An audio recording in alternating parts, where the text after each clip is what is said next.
Welcome to AB Chemistry. In this video, we will start from the beginning. Since chemistry is the study of the composition, structure, and properties of matter, we must begin with the fundamental question. Why is there something rather than nothing?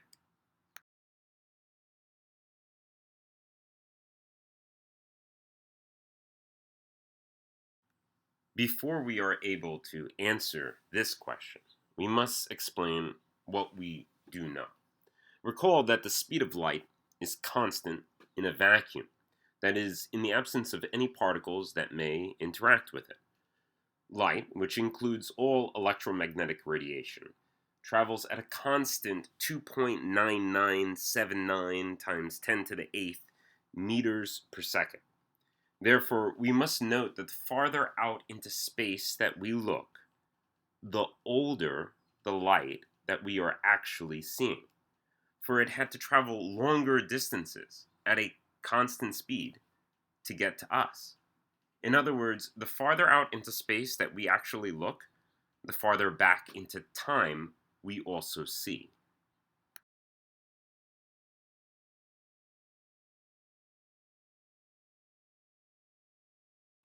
However, there is also another phenomenon that we observe when viewing the light from distant stars. Light from increasingly more distant galaxies gets shifted to a lower energetic end of the electromagnetic spectrum. We call this redshift. The information that we receive is exactly the same. However, the light has been altered in some way to be less energetic. And the phenomena increases in its effect the farther out into space that we look.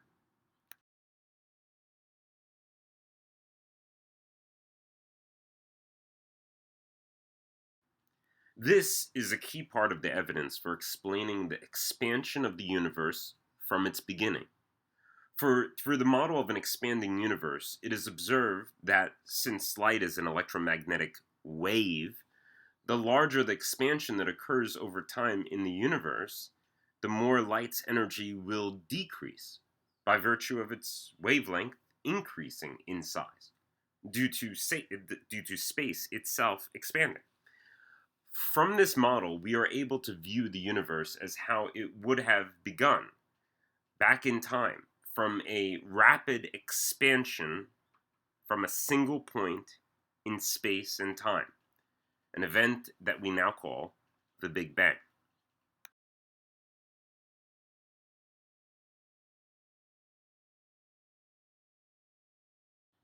It is important to recognize the significance of the first law of thermodynamics, which you have already encountered under the guise of the conservation of energy. That is, energy cannot be created nor destroyed, or in other terms, the total energy of the universe has been constant from the very beginning. The Big Bang should not be considered as an explosion, but as an expansion that disperses all of the energy contained in the whole universe throughout the expanse of space and time.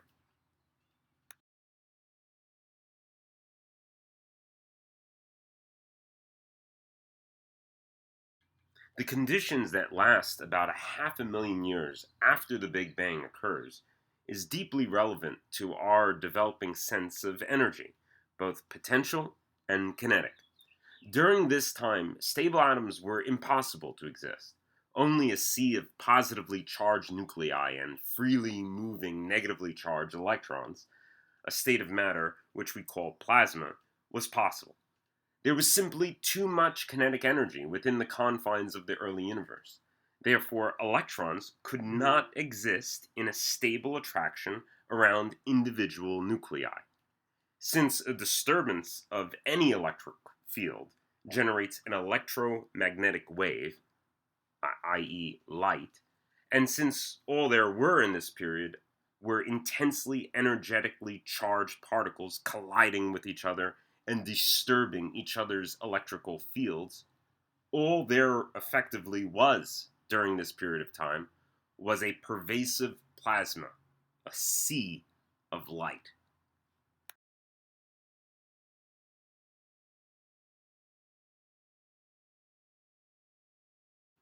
However, note the dynamic that occurs as the universe continues to expand. Energy is further dispersed, which leads to an overall decrease in temperature. As the temperature of the early universe decreased, stable atoms, formed from the attraction of negatively charged electrons to the positively charged nuclei, were allowed to form.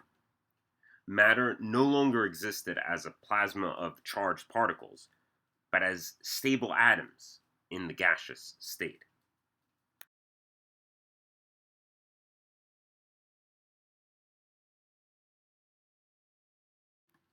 At this juncture, we should posit the following questions. If this is how stable simple nuclei form, like, say, hydrogen, how do more complex nuclei form? If all a stable atom is the attraction of a negatively charged electron to a positively charged proton, what is the purpose of the neutron within a nucleus? Finally, how are all of these particles, the electron, the proton, and the neutron, related to each other? There are two processes which will help us to answer some of these questions, both relating to nucleosynthesis, the process of putting together nuclei. There is Big Bang nucleosynthesis, which only occurred during the age of light after the Big Bang, and the other called stellar nucleosynthesis, which occurs in the heart of every single star. In order to decipher the schematic provided, you should recall that the mass number of a given isotope is equal to the number of protons and neutrons contained in its nucleus. It is given this name because most of the mass of the atom is located in the nucleus, hence mass number. And for a specific isotope, this number will always be a simple whole number of particles, never an average. Additionally, the atomic number is equal to the number of protons in an atom's nucleus. Since this quite literally determines the atom's properties, it is called the atom's number, or atomic number. And again, it will always be a simple whole number.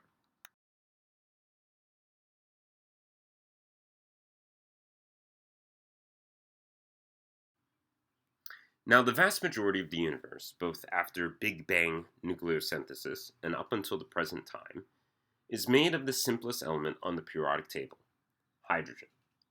And hydrogen does not exist stably as an atom at our temperatures on Earth. It exists as a molecule of two atoms of hydrogen chemically combined. As enormous clouds of molecular hydrogen, H2, were dispersed into the early universe, seeing as how they could not be gravitationally attracted to anything else except itself, they eventually formed collapsing clumps of massive gas that drew increasingly more gases towards its gravitational center. Now, recall that when molecules of hydrogen collide, they naturally repel each other due to the negative electric fields that cover their surface. This repulsion generates large amounts of potential energy when their fields are overlapping, which is in the very next moment converted to kinetic energy, driving them away from each other. This increases both the temperature and the pressure of the molecular hydrogen until it reaches a point where no stable chemical bonds can exist under such heat, and therefore the hydrogen is now atomized. This process continues until what's called a gravitational collapse occurs, in which the force of gravity overcomes the repulsive force of the pressure generated by the gases, and a plasma state is generated again. Only under these conditions, the conditions of what's called a gravitational collapse, can protons begin to fuse with other protons, according to the attraction of the strong nuclear force, thereby releasing enormous amounts of nuclear energy and marking the birth of a star.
But there is a limit to how long a star may burn. For every nuclear fusion reaction that generates a larger, heavier isotope leaves behind less fuel in the form of combined nuclei.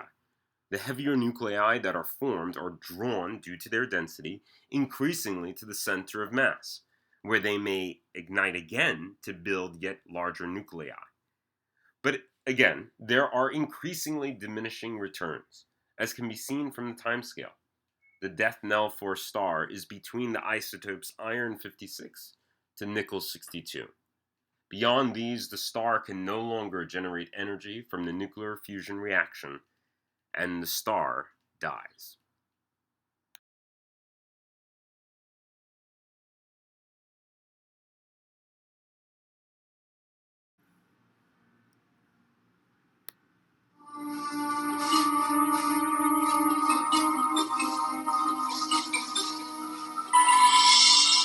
All the atoms in the universe heavier than hydrogen and helium are forged by stars. Stars are really interesting. They don't just sit there.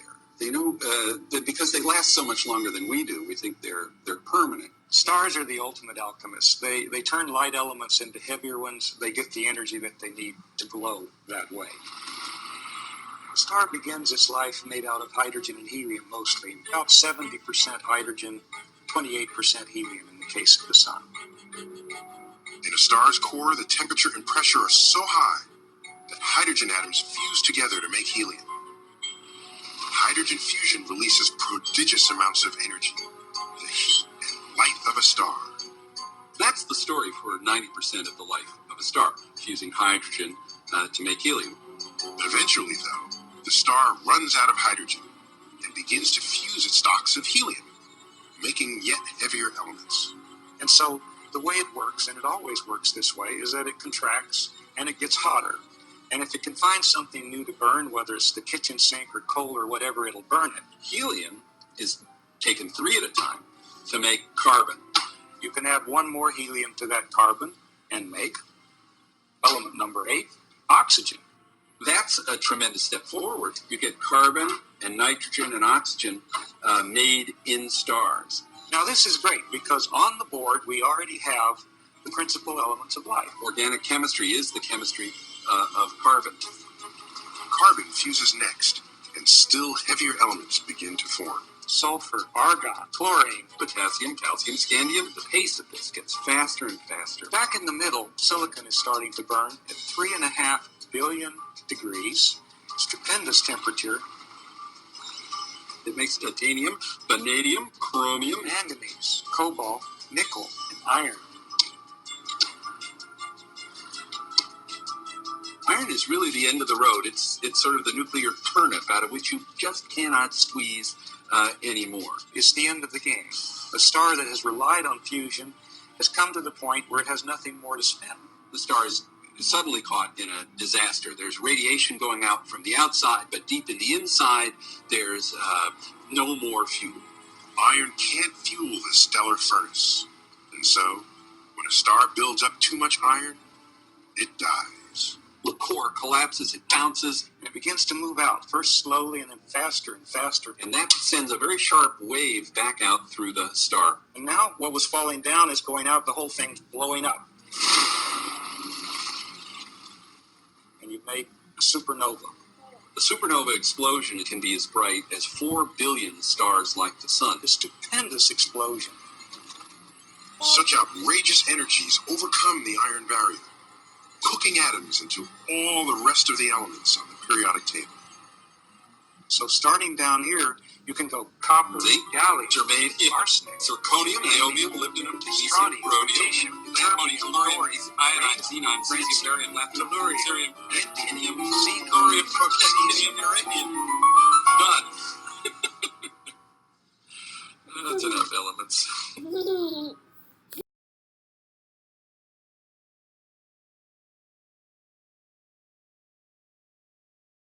Thus, after a series of contractions and expansions, the star in its death generates the elemental building blocks, the seeds for all planetary formation and with it, the possibility of life.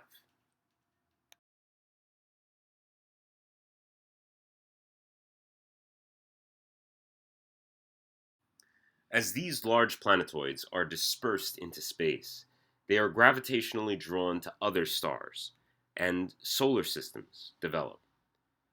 Just as the center of galaxy for our solar system is an active star, so there is also a center of gravity for galaxies, a supermassive black hole, providing the gravitational ground for a whole stable existence.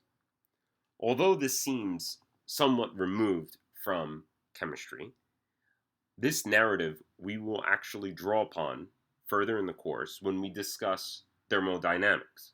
That is, the reason for why certain processes are more favorable than others.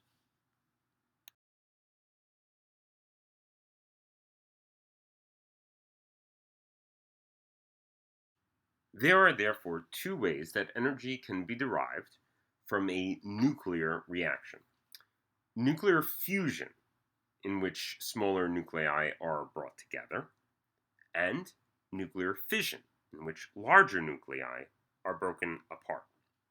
In both processes, the goal is exactly the same: to create more stable, more strongly bonded nuclei by virtue of the strong and weak nuclear forces. It is important to note that we are not discussing chemical processes yet, for the force we are dealing with here is not an electrostatic interaction. However, the lessons that we form here in relation to the dynamics of attraction and repulsion and energy flow will be exactly the same. More strongly bonded nuclei release greater amounts of energy.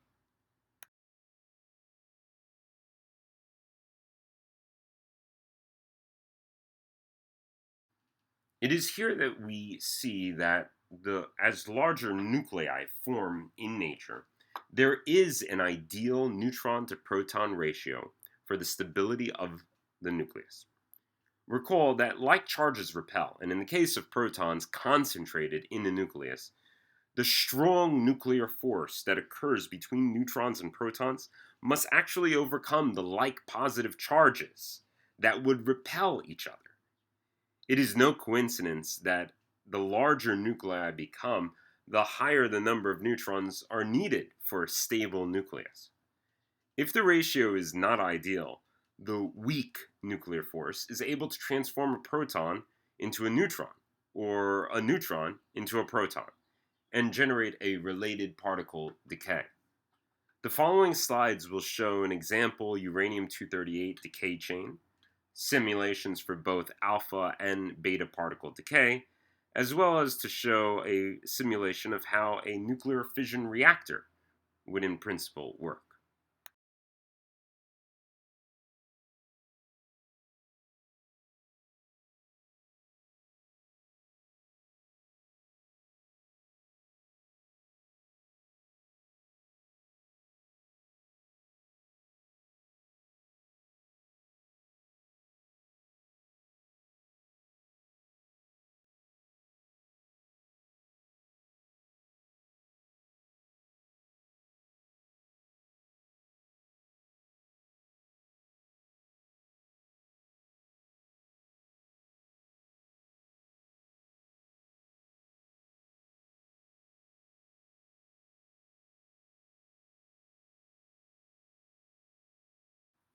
It is finally interesting to note another form of matter that is possible: antimatter, in which particles exhibit the same mass as their counterparts, but an opposite charge. So an antiproton would be negatively charged, yet the same mass as a proton, and an anti-electron would be positively charged, and yet the same mass as an electron. What is so intriguing about these particles is how they interact with quote-unquote normal matter. When particles and antiparticles collide, they will annihilate each other, and through such an annihilation, generate enormous energy in the form of light. It is here that we must realize that matter is not the primary constituent of the universe. Rather, it is energy.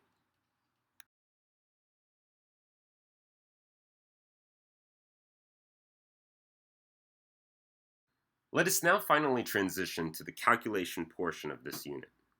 Recall that any time attractions form, potential energy will drop and kinetic energy will be released.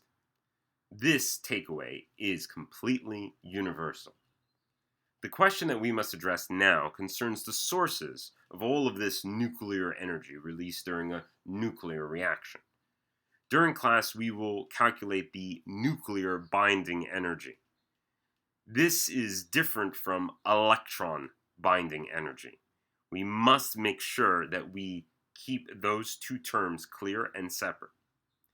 We will calculate the nuclear binding energy released per nucleon. All a nucleon is a general term that refers to both protons and neutrons. The example on the next set of slides shows data related to a hydrogen-2 atom.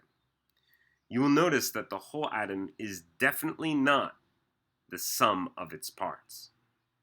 That is because the actual mass of a hydrogen-2 atom is less than one proton, one neutron, and one electron added together. We will discuss the significance of this in terms of nuclear binding energy during our next lesson.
The essential takeaways of this video are as follows. When bonds are broken, energy must be absorbed, but when bonds are formed, energy must be released. Temperature measures the average kinetic energy of a system, and energy is measured in joules, which can be understood as a kilogram accelerated 1 meter per second every second over the distance of 1 meter, or in the units of kilogram times meters squared per second squared. Finally, the most stable, most attractive bonds result in the greatest release of energy. Till next time when we consider the mysteries of the absolute, Crip.